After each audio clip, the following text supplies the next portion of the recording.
Ayun. So, good evening guys. Ngayon po ay Thursday, July 17, 2025 at mabigat pa rin yung market natin no? Lagapak pa rin yung ating pinaka main index. Puro laglagan pa rin sa mga alaga natin, especially yung mga merong kagaya natin, merong plus, naku po, falling knife yung mga alaga natin. Okay, so mahina pa rin yung buong market. So, hindi ko pa rin makita kung bakit palakas yung laglagan dito sa market natin. So, ang alam ko lang naman, yung tariffs na ipapataw ni Donald Trump is magte-take effect ng August 1st, di ba? Sa Pilipinas, which is 20% tariff. Pares pala yung nilagay ni ni tama ba Ralph Recto yung long-term investment mo sa Pilipinas, yung kanyang income, itatax niya din ng up to 20%. O baka yun yung pambayad nila dun sa tariffs na gagawin ng US sa Pilipinas naman. Okay? So pero siguro magiging good catalyst sa atin kapag na-settle na. Kasi ang ginagawa kasi yung Trump, tinataas niya yung tariffs hanggat hindi nakikipag-cooperate yung mga bansa na parang bullying na nga siya, di ba? Anyway, so very, very bad. Yung tariffs na yan, sa mga kagaya natin na nagtatrabaho, lalo na sa, siguro sa lahat naman, basta manufacturing, lalo na sa mga semicon products, kakainin na niya kasi yung nung earnings yung mga company. So, ramdam natin yan, di ba? Kasi mahina yung mga loading ng mga companies during this time.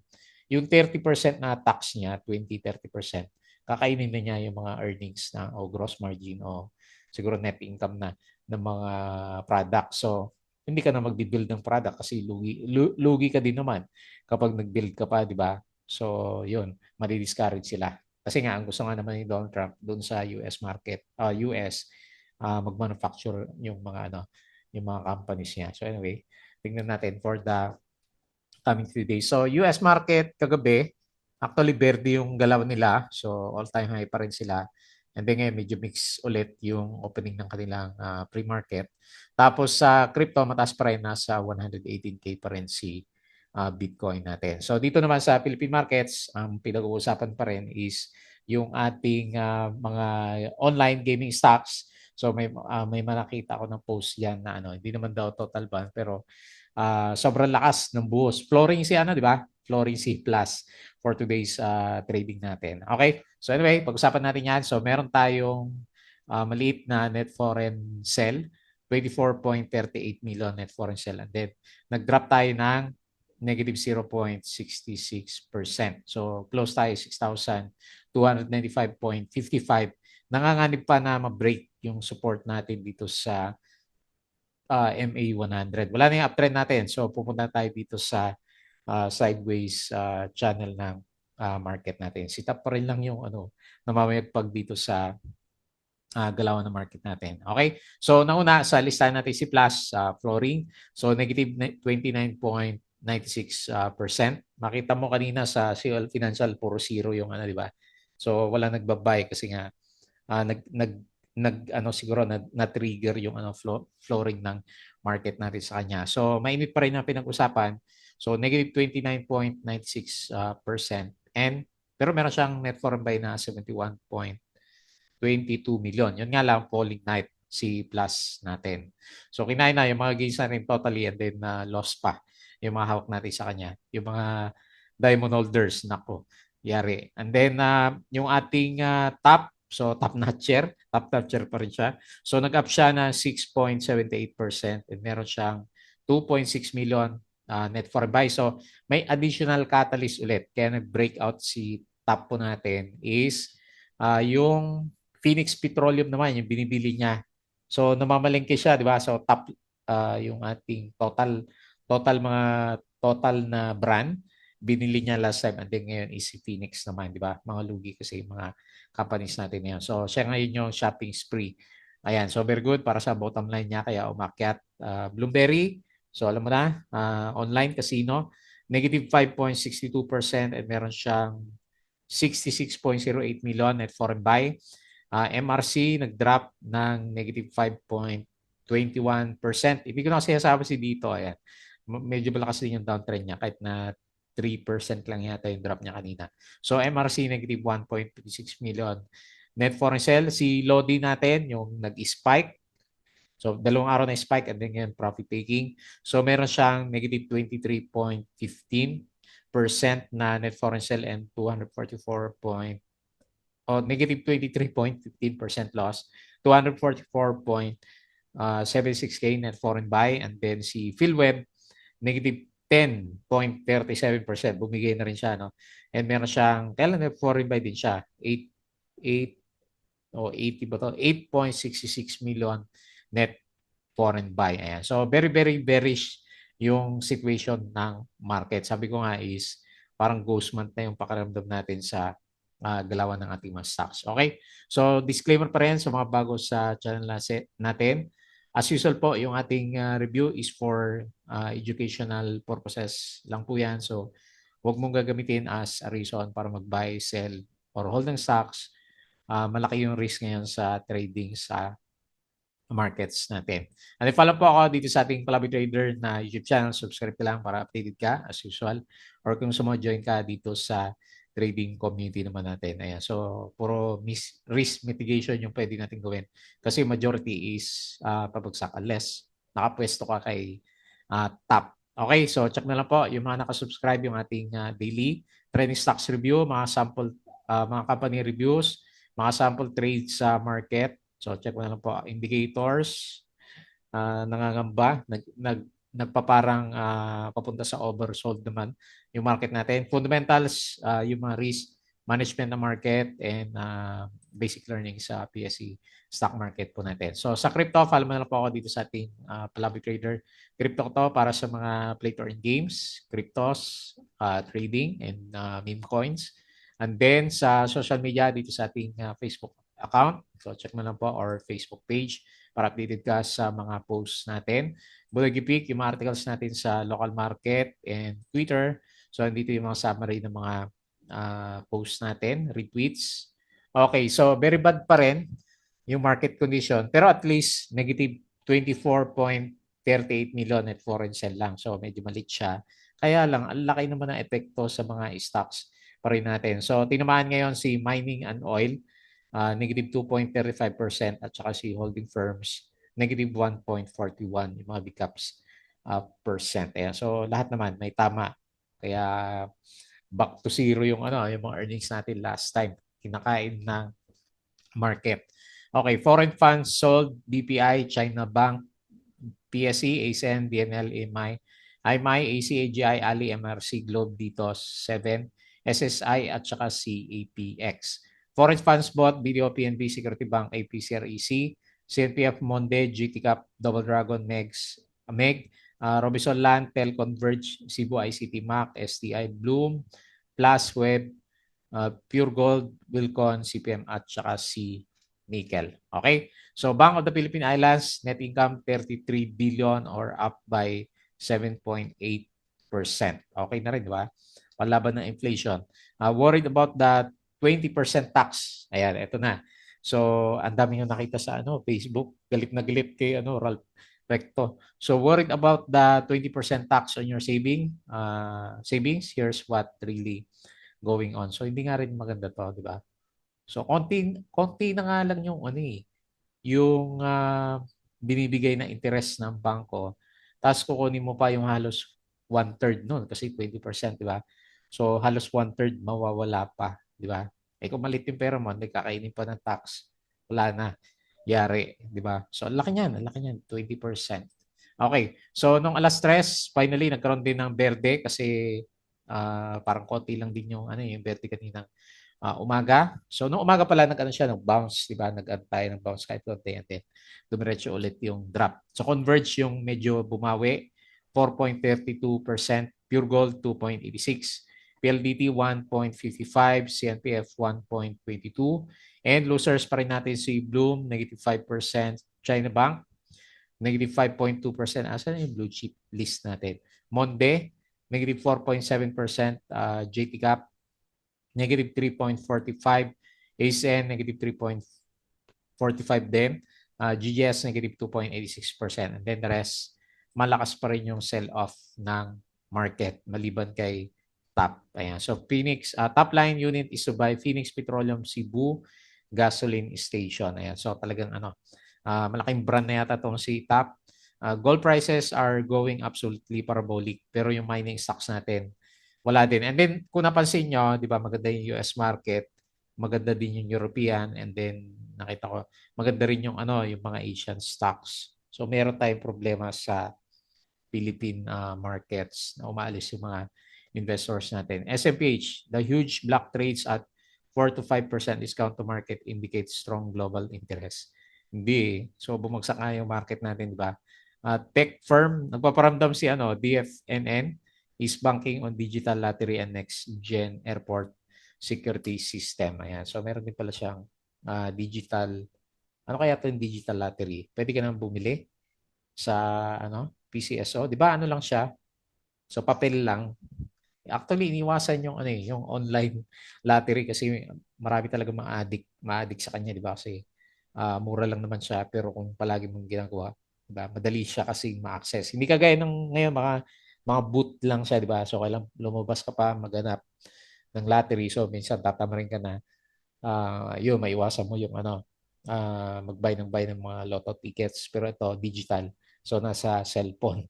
So nasa tabi lang natin yung mga ganito. Okay? So Ali share buyback ongoing pa rin. Ayun, dami niyang gaano ba kalaki yung target niya.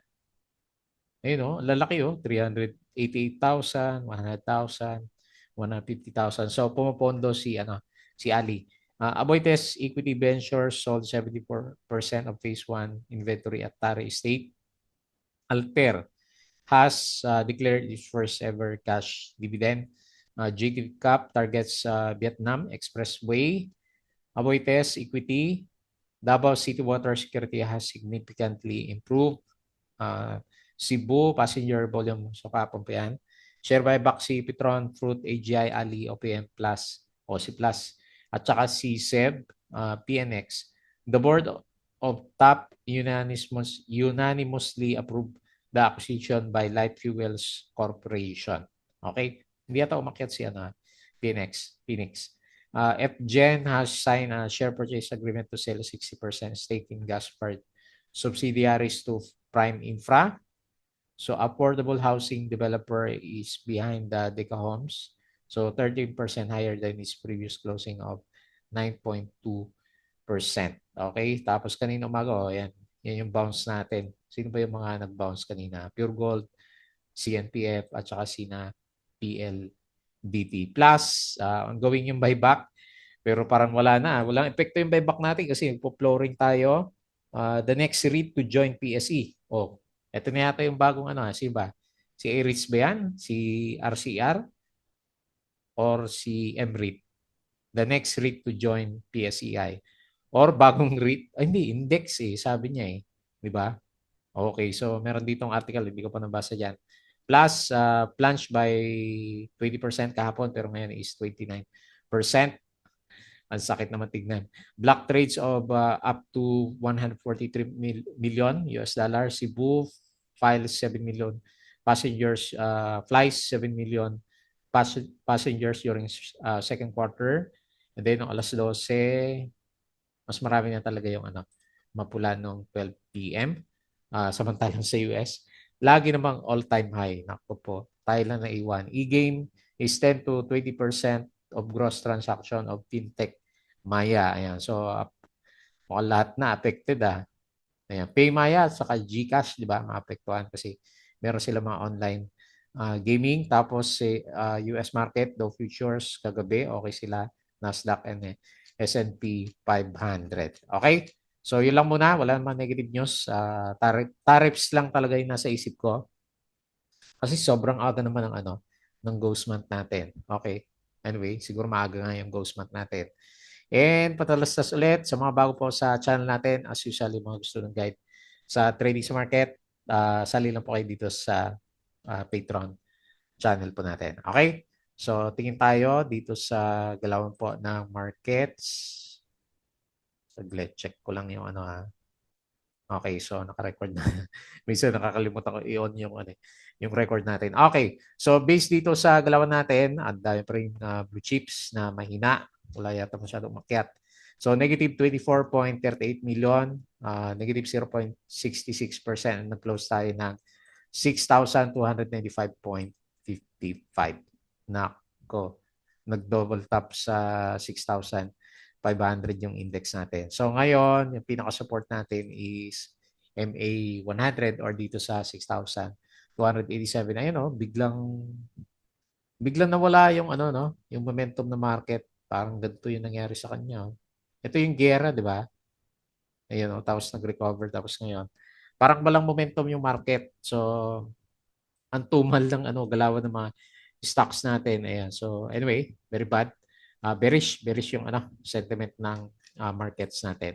So punta tayo sa mga winners. Yung may volume na lang ha. STN, nag-up ng 8.04%. Tapos si TAP, laki ng volume ni TAP. Oh. Baka ito, hindi ba pwedeng ano to? Baka ito yung maging ano, blue chip natin. Hindi. 6.78%. Pero parang REITs yung gusto ipasok. No? Tapos sa SEP, nag-up din siya ng, ito, bumawi. 4.32%. Converge, 4.32%.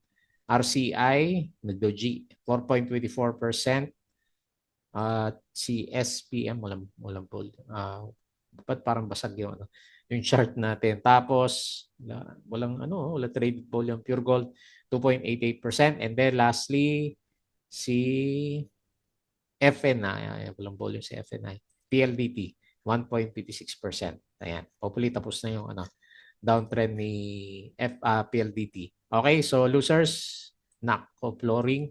Si Plus, minus 29.96. Si Lode, minus 23%. Parang gusto mag-close the gap ni Lode. Si Web, minus 10.37. Double Dragon, lumusot pa. Minus 7.55. Bloom, minus 5.62.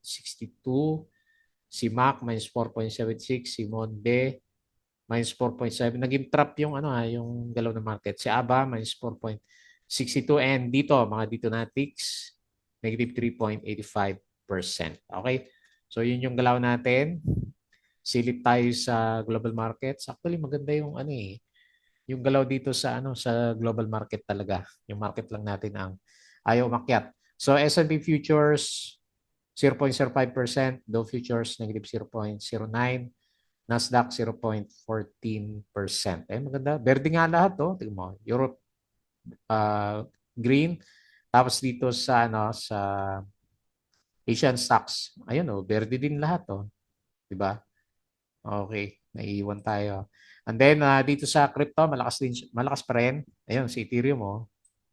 Nagasa si Ethereum at saka XRP 9% tsaka 10%. So Bitcoin 118, Ethereum 3.4, XRP 3.2K, BNB 700 na oh. 700, 500 lang po nung Nakaraan si Dodge 0.2 na. Ayan. So kahit meme coins panalo no. Si PSE wala. Dodge 6%, the rest ayun si ADO 9% din siya. Halos mag $1 na siya. Okay, so naiwan tayo sa Philippine markets. Basahin na lang natin. Nakakasakit sa mata tignan pero ganun talaga. So pangit kasi yung market condition, walang masyadong foreigners sa atin. Okay, so pag-usapan natin yung trending stocks. Okay, so si Plus unahin natin. Naku, wala na yatang future tong si Plus natin. Okay, so tumuloy at falling knife pa rin, hindi pa rin bottom kasi wala pang daw GC si Plus natin. So oversold na siya. O medyo malapit na rin siguro kung technical bounce ang usapan. Pero ang tanong, iyan na ba yung pinaka-flooring talaga natin sa kanya kasi negative pa rin yung pinaka-sentiment natin. So saan ba yung next na support? Okay, pinaka-next na support is nandito sa hindi kaya ng no, share buyback. So ito yung sinasabi ng ng chart natin. Kapag medyo pa rin, bumigay pa rin siya nasa 16.5 yung pinaka-next na support level niya. So hindi ko muna lalagyan na resistance kasi wala. Falling knife yung itsura ng market natin. So grabe pa rin no. Kung titignan ko siya, hindi ko pa rin na nag-drop na siya ng ilan na to? 70%. Parang crypto si si Plus natin. So nag-flooring tayo, negative 29.96%. Kasi wala di ba? Nakita nyo nag-0-0 yung kanina yung mga values natin. So walang gustong bumili or na trading hold si Plus siguro. Okay, so very bearish yung condition pero tingnan natin kung magkaroon ng technical bounce si Plus for the coming week. Baka next week pa kasi Friday na naman bukas. So meron pa rin siyang net foreign buy na 71.22 million. Ito siguro yung ongoing na share buyback ni Plus. Okay? So alam mo na yung catalyst, ongoing pa rin yung deliberation kung ibaban and dumadami kasi yung senators na ayaw sa online gaming sa Pilipinas. Hopefully. Pero pag naban yon, asahan mo lalagapak talaga si di ba, si Plus. Ayan, high risk ngayon si Plus natin. Okay? Next, top. Ito pa rin yung mga trending stocks natin kapon. So top notcher pa rin, nag-doji. Ayan, tingnan natin kasi actually very good yung catalyst na yun. So may bagong acquisition siya. So buying spree si top natin. So very good. Pass na ng niya, no? Wala pang April, May, June. So 3 buwan pa lang 300%. Grabe yung mga investors natin, no? 300% talo pa si Plus dati, di ba? Or rather, tinalo na niya ngayon kasi 274% ang pinaka-peak niya. Okay? So yung candle niya, medyo bearish siya, si top natin. Tingnan natin bukas. Grabe yung pagka-overbought nito. Ayan, so nasa kanya yung apple of the eye ngayon ng mga traders natin, si top. So, ito ba pinaka-support o dito sa piso? Piso siguro, no? Kasi pinaka-psychological eh. So, piso na lang. So, malaki yung range natin. O sige, pwede mo ilagay dito 1.15. Pero medyo volatile kasi yung price action. Tingnan natin. So, meron siyang Dow G, meron din siyang Dow G dito. Ano ba yan? Magpo-pause or magpa-flag muna? Magpa-flag muna o saka akyat ulit si top natin. Okay? So, 13 billion na yung market cap. So, 1.26 ang closing price. And meron siyang 6.78% na gain. So, meron tayo 2.6 billion net foreign buy. Okay? Next. Tapos puro bagsak na yung pag-uusapan natin. Bloomberry. Okay, sabay lang to kay Plus. So, siguro hindi ganun kalakas yung mga drop ni Bloom kasi meron naman siyang casino, di ba? So, yan naman talaga yung pinaka main na business niya. Additional lang si Mega Panalo natin. So, bearish pa rin. Nagkaroon siya ng konting support sa MA100 pero mukhang pupunta na rin sa oversold condition si Bloomberry natin. Okay? So bearish lahat ng mga indicators. So nag-close tayo ng 4.03, negative 5.62% and meron siyang 66.08 million net foreign buy. Okay, so parang ngayon ko lang nakita na ganito kalaki yung net foreign buy niya. Kaya lang pa-drop rin yung price action natin. Okay? So same sentiment kay Plus. Next, MRC, lakas ng drop niya. So negative 5.21%, nahirapan siya. Anyway, lahat naman ng stocks natin during this time, hirap talaga. So ano ba to? Nag-bounce ng konti sa MA20. So tingnan natin. 0.76 yung pinaka-support. Pero lagay ko muna sa 0.88 as a support, temporary support niya. Kasi red yung candle natin. So tingnan natin bukas, maganda makita mag-bounce kasi nasa bull side yung pinaka-RSI natin. So medyo bumalik ko ng konti yung pinaka-MACD up trend na sana tapos pero bumalik ko yung MACD formation. So nag-close tayo ng 0.91, negative 5.21% nga siya and negative 1.36 million net foreign set. MRC. Okay? Next, si Lode. Kaya medyo ingat sa mga high flyers ngayon. Meron siyang pinaka natin, best case scenario, fill the gap, no? Tapos Dow G para sa reversal. So ang mahirap dito, nagkaroon siya ng nagpump tapos saka siya nag-drop 8%. Laki pala ng pump niya kanina umaga, no? So ito siguro yung pump na to. And then nag-profit taking na siya.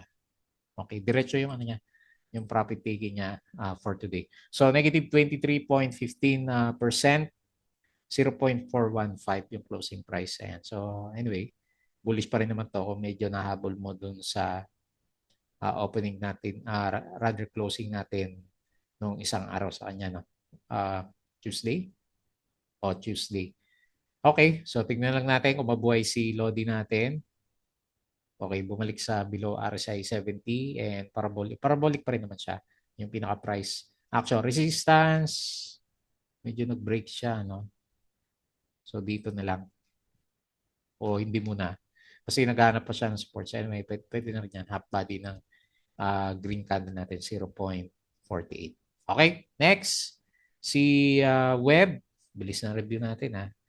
Wala kasi tayo ma-review na ano, maganda. Puro bagsak. Ito lang si top yung ano, yung verde sa usapan natin. Okay, so Web, nako, falling na flat na. Ano nangyari sa ano, Philippine markets? Ayan. So meron tayong, okay, may gap tayo dito.